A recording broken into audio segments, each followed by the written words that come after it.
हर्षवर्धन स्वागत आहे तुमचं पुन्हा एकदा आपल्या यूट्यूब चॅनलमध्ये. तर मित्रांनो, आज आहे ते म्हणजे श्री ओंकारेश्वर जन्मोत्सव. दरवर्षीप्रमाणे बघतो पालखीचे ब्लॉग, मिरवणुकीचे ब्लॉग. तर यावर्षी तुम्ही बघणार आहात पालखीचे ब्लॉग, मिरवणुकीचे ब्लॉग. तर आपल्या चॅनलमध्ये कंटिन्यू राहा तुम्ही. आज खूप मजा येणार आहे आणि आपल्या चॅनलवर आपल्याला पालखी मिरवणूक, पादुका मिरवणूक असे सर्व प्रकारचे ब्लॉग बघायला भेटतील. तर तुम्ही कंटिन्यू राहा आपल्या चॅनलवर. तर आता जाऊया आपण जिथून पादुका वगैरे निघतो तिथे आपण जाऊ आणि त्याच्यानंतर मग आपण भेटू आणि आजचा धमाल बघणार आहोत. तर चला कसली न वाट पाहता पटापट जाऊया आणि ब्लॉगचा आनंद घेऊया. तर तुम्ही कंटिन्यू राहा आपल्या ब्लॉगमध्ये. चला.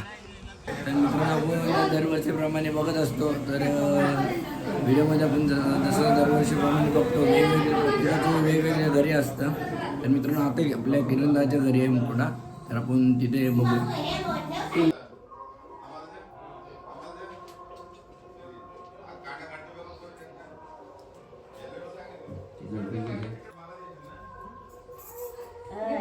हे काय हा आयर घेऊन आहे का?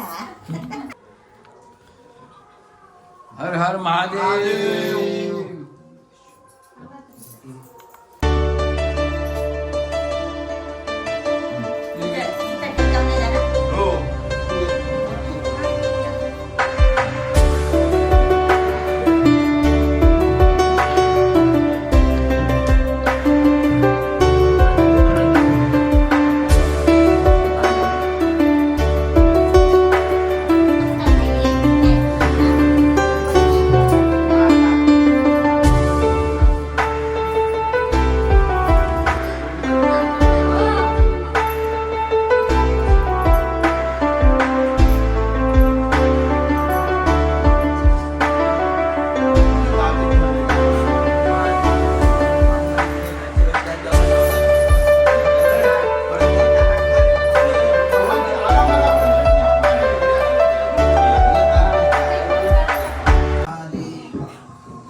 थांब एक मिनिट.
आता वाजव.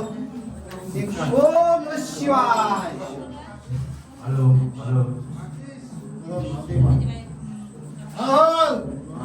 ओम नमः शिवाय. ओमकारेश महाराज की जय. समोर बघ समोर बघ. समोर बघ तुम्हीच जा तो. या ठिकाणी असा रुद्राक्षाचा महिमा आहे.